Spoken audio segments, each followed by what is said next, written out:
ধ্বংসস্তূপের মাঝে দাঁড়িয়ে আছে শেখ মুজিব স্মৃতি জাদুঘরের একাংশ। ভাঙচুর গড়িয়েছে তৃতীয় দিনে। এদিন এক্সকাভেটরের পরিবর্তে ব্যবহার হচ্ছে হামার, হাতুড়ি, শাবল।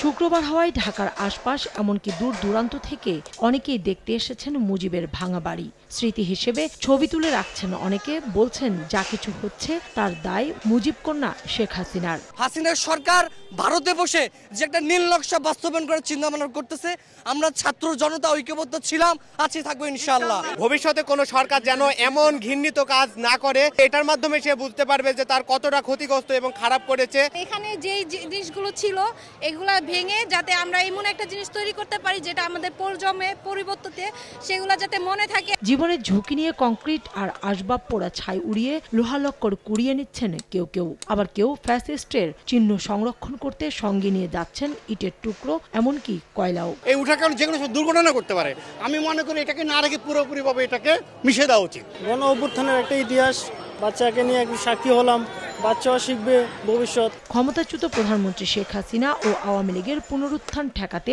সবাইকে এক হয়ে কাজ করার আহ্বান জানান ছাত্র জনতা।